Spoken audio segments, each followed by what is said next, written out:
Hi, and welcome back to lesson 2 of how to pronounce Spanish words in a foreign language.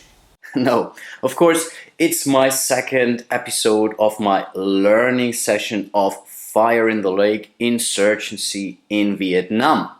To my surprise, I haven't done too many errors in this playthrough. One, let's say, big thing is in respect on how to read the solo play or the non-player flowcharts, and this happened especially here in Play Coup, where I missed to activate one VC guerrilla in order to shift the space one level towards active oppositions. I think this is something I will do, but let me come back to the flowchart and let me explain you what went wrong here. In this case, of course, I'm having a look at the flowchart for the non-player Viet Cong. What I thought was that also this diamond would have to be resolved region after region, but that's not the case. You just use this diamond here only as a initiating trigger. When these conditions are true, then you basically forget this diamond and move over to the box, and then again, region after region, you check if you are able to do these actions here. Luckily, I only missed one region, and this was Play Coup and I think this is something I can easily repair now. So for once, I will place one terror marker here, and I will shift this one level towards passive opposition, and this would mean one additional victory point for the Viet Cong. The second thing, it's really a minor thing, and this is for the subvert special actions. Basically, what I did wrong, you don't have to activate this guy here, so for now that should be fine. The next big thing, pronounce it like gorilla. So, and this is something I verified from various platforms as well, but of course I totally trust the native speakers on BGG. So everyone who feels offended by when I use the German way to pronounce it, but I really like it better and it fits to the theme way better. So I will try to claim all these dudes here guerrillas as of now. I think I left my playthrough session or my learning session last week with the start of this Coup card here, and I think this is something I will do for today. I might be doing 1 or 2 additional action cards, but I think then I will end my learning exercise of this Fire in the Lake here, because yeah, it's really tough to record it. And I was also being told that I should have moved to another decision and not using the flowcharts at all, but rather playing all the factions by myself. I was considering this, but really I wanted to show you also these flowcharts and maybe also give the designers some possibility to correct some of my mistake, which Volko did. So he explained me basically what I was doing wrong for this Viet Cong player, and I really hope that I got it now. So again, I think this will be my last episode for this learning session of A Fire in the Lake, but I'm still hoping that you will also learn something from it and also get a feeling if this is a game that you would enjoy or not. The first thing that happens in a Coup card is this victory check here. And this is, I think, something I did during the last episode, so no one has actually won this game. And as a reminder, even if I would have enough victory points for one of my factions, I would not be allowed to win this game. I have to go through all 3 Coup cards in order to win this game. The next step is the resources phase, and the resources phase consists of several subspaces. For once, there's the sabotage, you will degrade the trail, you get the Arven earnings, you get the insurgent earnings, and then you check for casualties and proper aid. Right now there aren't any guerrilla pieces or troops from insurgent factions on the line of communication, so I think we can easily skip this step. The next thing to do is plain and simple, we will degrade the trail by 1. So this will affect the amount of additional troops that the NVA player will be allowed to rally during his normal operations. Then we come to the Arven earnings, and this is also pretty simple. You just take the current level of 8, in this case this is 21, and add the econ value of 15 right now, and this brings us to 36 additional resources for the Arven player. This really sounds a lot, but keep in mind also the US player is using those resources, and most action cost those guys, or at least the Arven player, 3 resources instead of only 1 for the insurgent factions, for example. So the Arven player now has 60 resources, and keep in mind 75 is the maximum. Maybe a quick reminder about this econ value. Right now this is basically the sum of all intact line of communications for the Arven player. All these line of communications have printed a value next to it. For example, like here the Mekong River is worth 2 resource points. If this line of communication would be, let's say, sabotaged, for example, then we would reduce the number of econ, and this means the Arven player would get lower resources. Then we come to the insurgent earnings, and we start with the Viet Cong forces, and that's pretty easy. You just take the number of bases and multiply it with 1, so the Viet Cong player will be able to gain 5 additional resources. So he also lands on 15 resources, but now the NVA player is also allowed to gain some resources, and he gets the sum of all bases in Laos and Cambodia, and also 2 times the amount of trail. So as you can see here, we have 3 bases in Laos, that's 3 resources, and 2 bases here in Cambodia, that's 5 bases, and the trail is currently on 1, so that's 2 additional resources, and this means the NVA player gets 7 resources, which brings him to 22 resources, and this is definitely not too bad for an insurgent faction. Then we check for US casualties. Right now we are lucky. Normally you would lose 8 in respect to how many US casualties you have. And for each 3 US casualties you would lose 1 level of 8. Right now that's 0, so the Arven player is doing good here. And then we come to the next very important step of this coup. And this is the support phase. First of all, US could pacify, then the Arven player could pacify, and then the Viet Cong player could agitate. Combined, the Arven and the United States player could pacify 4 times. Again, US player would go first, and whatever he leaves behind would go to the Arven player to pacify. Pacify or pacification is more important for the United States player, as he can get direct victory points out of this shift towards active support. Normally, each shift and also each removal of a terror marker would cost 3 resources, but because of this new leader that this coup card provided us, all these pacification costs 4 resources per terror or level now. As I'm playing both factions, so the US and the Arven, I have to keep the victory points balanced as of now.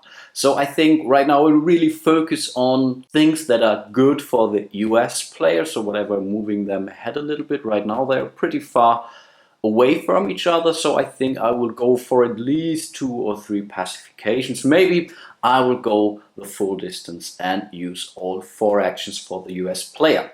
Of course, I can only do that in a coin-controlled area, and I think I will start here with Binh Dinh because it has a population value of 2, so each level I shift here gives me 2 victory points instead of only 1. So this will be my very first pacification action. Right now we are at a passive support, so I will place this one here. So I can just flip this to passive support.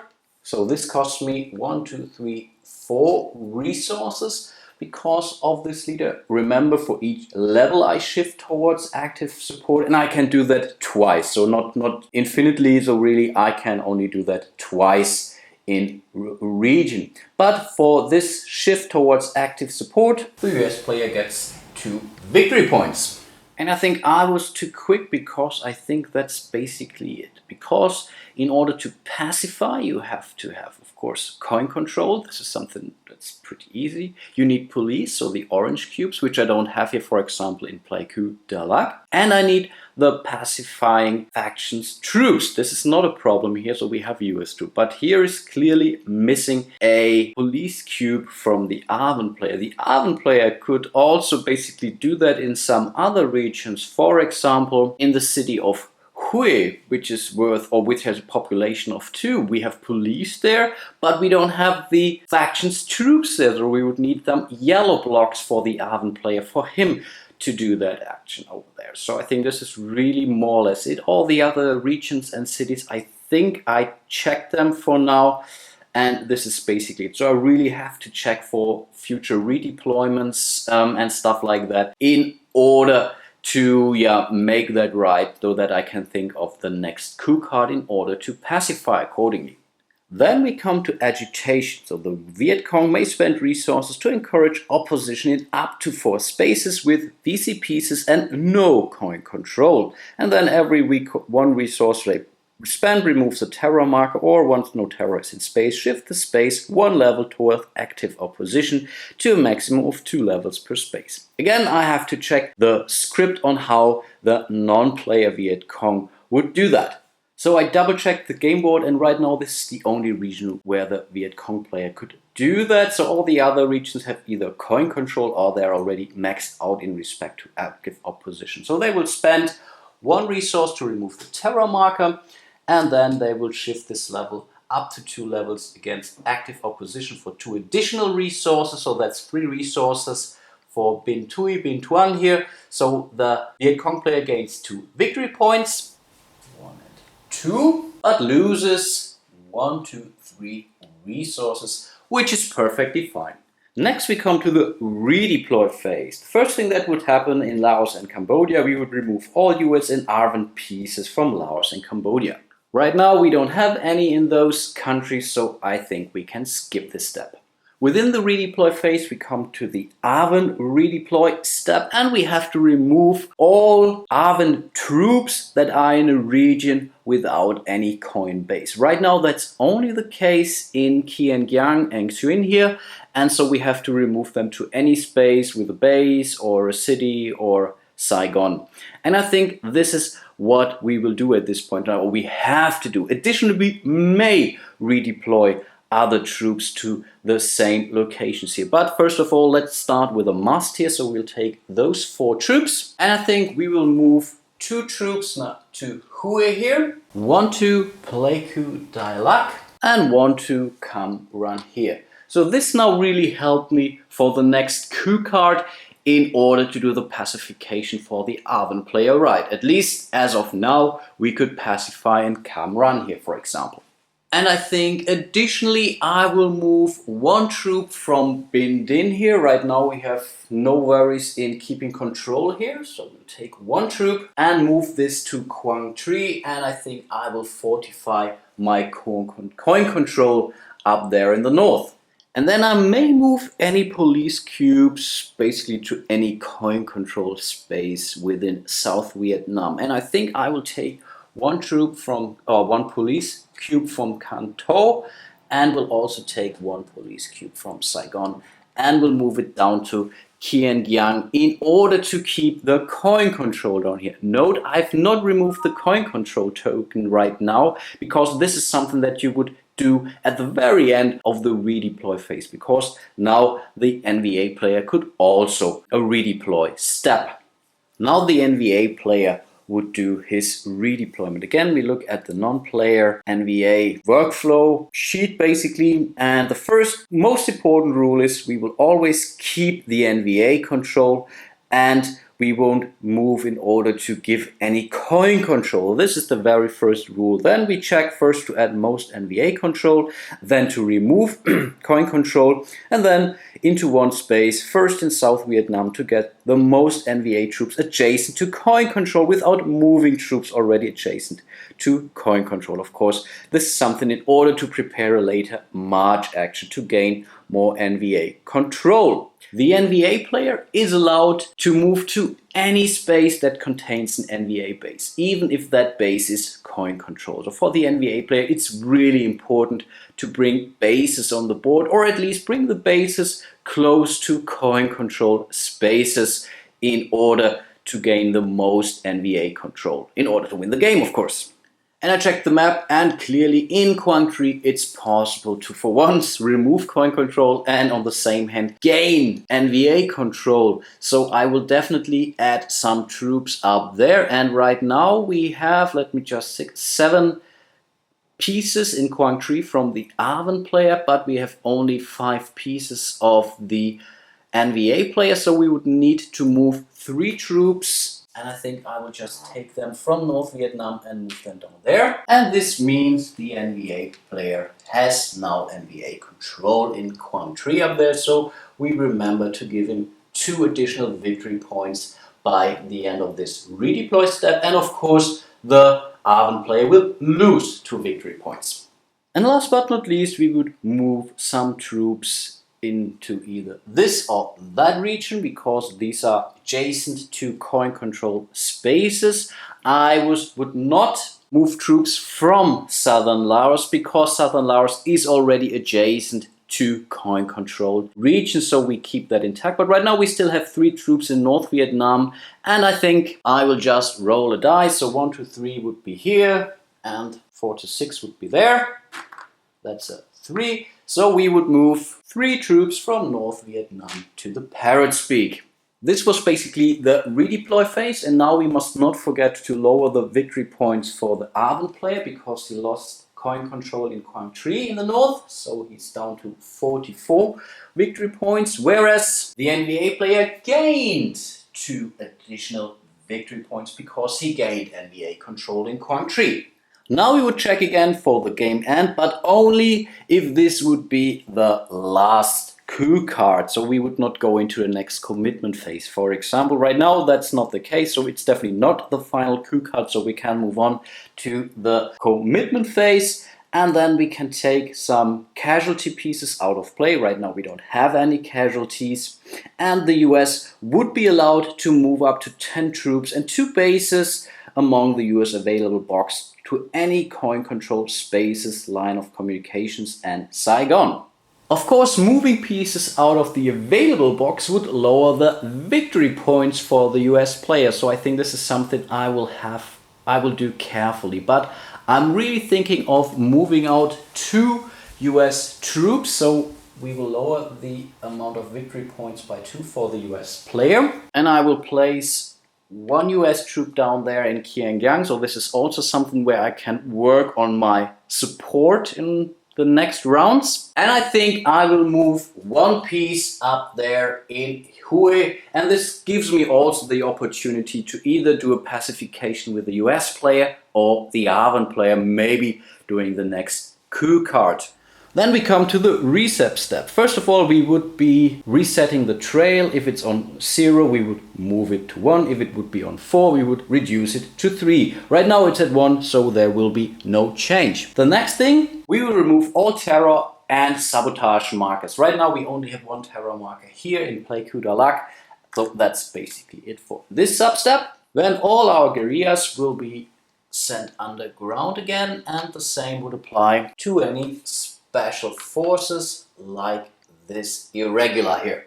Next, we would remove all active momentum cards. Right now we don't have any of those, and we would mark all the factions as eligible again. This is something I think I explained to you when I started this coup card here. And then we would play the next card from the event deck. Isn't that easy? And this would be the next event card. Of course, we will always reveal the next event card as well, Rural Pressure, but for now we will focus on this card on the left. And the Arven player would be first eligible, and I think this is clearly important for the Arven player because he could go for this event now and North-South Rivalry Lingers, because this would give him a patronage of 2. But let's read the background text first.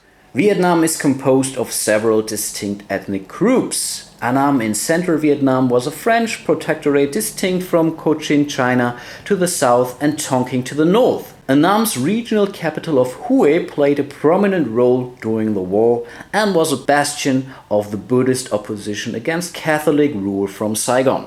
So the Arven player will clearly choose the event, and this means NVA and VC loses 1 resource each per space where they are together. Right now that's only the case in Binh Thuy here and Tay Ninh, so both of these players would lose 2 resources, which is not entirely bad for those guys, so that's 1, 2, 1, 2. But on the same, or on the other hand, the Arven player gains 2 level of patronage, so that's 1 and 2, and this also means he just gained additional 2 victory points. Nice!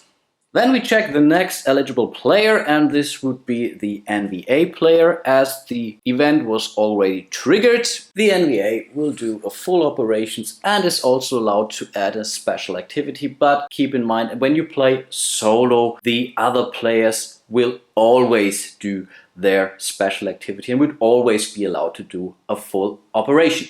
First thing to check for the NVA player would be to attack. Attack will add control or remove base. That's not the case. We only have basically one space up in the north. Where this is the case, they already have NVA control, so this trigger always is basically gone. Then we would check if they could be remove the base there. That's not the case. There are too many protecting troops at this point in time. And the last thing to check if they would be able to remove 4 or more troops from the enemy factions, and this is also not the case. So with a normal attack or activating a guerrilla, it might be able to remove 2 troops, or the NVA plus could remove 1 troop per 2 own NVA troops. Right now they have only 3, and this would only allow them to remove 1 troop. So I think the attack options will not kick in here. Then we check for possible terror. NVA can terror 3+ population at active support. Right now that's also not the case, so we can also skip this step. Next we check for a possible rally action. So do we have still more than 20 troops or more than 10 guerrillas in the NVA available, or if the trail is lower than 2? And that's easily the case, so we do have more than 20 troops in our available box. The trail is also at 1, so this trigger would kick in as well. So the NVA player would go for a rally action now.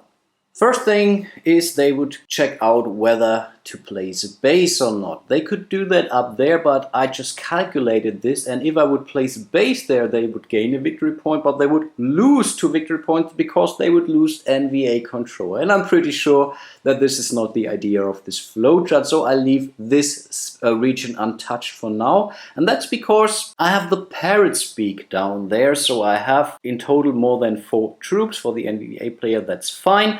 So I can replace these 2 guerrillas here with 1 additional base. So these bases are still well protected, at least from NVA players' perspective. Of course, I have to place a pawn here. I have to spend 1 resource, but best for the NVA player, he just gained an additional victory point. So, and I'm just losing the amount of resources down to 19 for the NVA player. Then we would place troops in any coin-controlled region of either Laos or Cambodia. Right now that's not the case. And then we place guerrillas at those locations where there is only 1 or no guerrilla present. Right now that's exactly in southern Laos and in North Vietnam the case. So these will be our next 2 regions, and this is already the limit for this operation, so we have to spend 2 additional resources. I think I can do that right now. Now we are allowed to add the sum of the trail and the bases present, and this would be the number of guerrillas. So we have the trail is at 1, we have 2 bases here, so we would be allowed to add 3 additional guerrillas there. The same would count for North Vietnam. So we really brought a lot of resources on the board, and we also gained an additional victory point, and this is definitely not a bad thing. Additionally, we can spend an additional 2 resources. I think this is what we will do in order to increase the trail by 1. After the rally action we come to the infiltrate, and we are allowed to do that in 1 or 2 spaces, and we will go for 2 spaces. And we only do that if it will add a base or 4+ troops. We cannot add a base because all bases are gone already, but we can definitely add 4 additional troops. We don't have any NVA bases available, then we would place troops at NVA bases first, at most NVA guerrillas, and that's easily decided between these 2 regions here. So we have 2 bases there, so this will be the next trigger. There's basically the same amount of guerrillas here, so I think, oh, let's give it a roll. I think 1 to 3 would be there, 4 to 6 would be there. That's a 5. So we would place now bases plus the trail, 3 troops here in Quang 3. So this would be our first infiltrate action. And then we would do the same in the next region, and this would be basically down there, so it doesn't really matter. This is now 2 plus 2, so we would add 4 troops here into North Vietnam. And this was basically already the infiltrate action. And again, we don't have to spend any resources for those special activities. And this was basically the end of this event card. And I think I will do one more card and then I'll really stop at this point in time. First of all, we will move those 2 factions into the ineligible factions box. Then we will reveal the next event card here. This is long 10. But of course, for now, we have to check out this card here. The Viet Cong player would go first, as you can clearly see, and normally non-player characters or factions will always try to go for the event. So let's check out the shaded event, and for the Viet Cong player that's really a no-brainer. This says local government corruption. Shift 3 provinces with police, each by 1 level towards active opposition, and the patronage would be reduced by -6 or by 6 because the Arvin player is a player faction. So I think for this is really simple. So we will move the Viet Cong stone here, and I have been asked by Volko why I'm not using this star side of these counters here, or these stones here, and to be honest, I don't know. Somehow I relate these stars to used actions like these active guerrillas, and so that was basically the main idea why not to do that. But I think maybe let's just give it a try. Let's put the insurgent factions with a star on top and do the other factions with the normal neutral side on it. But I think for the gameplay it really doesn't matter. But let's go back to the event card, and now we would shift 3 provinces with police, each by 1 level towards active opposition. That's clearly a province, so cities are not affected here. We will clearly start here in Kien Hoa, though there is police present, and this gives the Viet Cong player 2 additional victory points, and I think this is really perfect. The next region is not so clear anymore because there are regions where you can reduce the amount of victory point for the US player, and there are regions where the Viet Cong player gains some actual victory points. And right now I don't know how to decide that, so I think I will just use the normal random province flowchart, and then we'll check out where to do that next. But first of all, we will place one here to mark it down. We have done that already there. Okay, let's roll our dice. So we have here the 5, here we have the 5, and here it's also the 5. So we would start here at Quang Nam, and now I have to check. So basically we would check Quang Nam first, and indeed we can do that there. So we would place 1 passive opposition marker here as well. This also means the Viet Cong player gains an additional victory point, and he's now already at 28 victory points. Then we roll again for the 3rd random region. So we would here 2, then the 4, and here the 3. So we would start here at Kontum. Kontum would be eligible, but it's not a province, so we are not allowed to do that there. The next would be Coup, but there we also don't have any police, so we are not allowed to do that there as well. Then we would go to the Fishhook. Nope, and then we would check some other provinces, and I will show you the final province where we will end up, and this would be Ba Huyen, or however you pronounce it. I would really grateful if someone would explain that to me. And again, we would place 1 passive opposition marker here, and this means an additional victory point for the Viet Cong player. And so he's already at 29 victory points, and he needs 36 in order to win this game, or at least to have a positive victory point margin.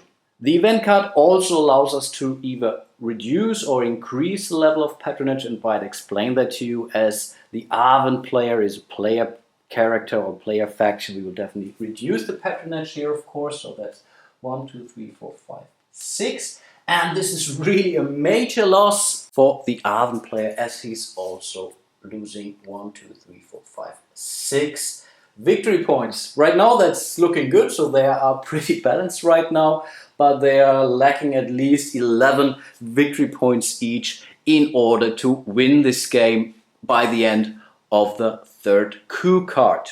Then it would be the turn of the US player, and I'm really thinking of passing at this point in time because I'm the last eligible player.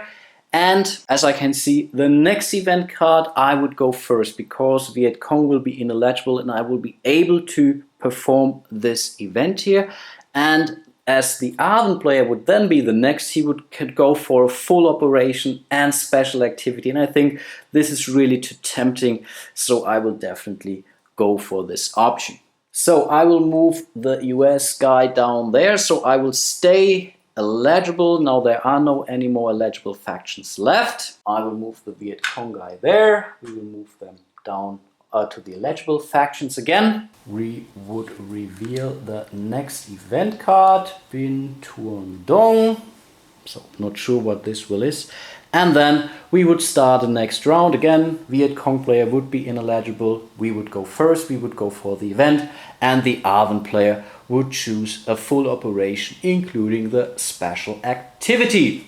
But as I mentioned, I think I will stop my learning experience here at this point in time. I really hope you learned some of the core rules. I was able to show you some of the mechanics of this flowchart. I really hope I haven't made too many additional mistakes. If not, please again, reach out to me, leave a comment and let me know. I will then maybe do, I think, a little comment in the video or maybe some kind of a caption, whatever. And again, some final words about Fire in the Lake. As I said, I've only played it once to some round in a solo mode. I'm really looking forward to play this in a multiplayer fashion, and maybe I will really go for the hint of some of the folks on Board Game Geek or YouTube, cannot quite remember, to really try to play it out and playing all 4 factions, because this will really give you a very good idea on how each of the faction plays and get behind the core rules and mechanics for each of those actions and special activations. I have to say, the artificial intelligence is not that bad. I think from the turns I see, sometimes it's a bit too static, I think, how the way you move. So I would personally, in some cases, would go for another decision, but this might also come from the inexperience of myself about this game. I'm pretty sure they spend a lot of brain power into these flowcharts and the scripts and so on in order to make it work. And I have, let's say, checked out some of the other coin games in the forums, and it really seems that the AI seems to be okay. There might be one faction that might go into a dead end for quite some time, but I think it's still pretty challenging enough with the remaining factions. I really hope you enjoyed my little learning series about Fire in the Lake here. Hope to see you soon in one of my next videos, and until then, bye bye!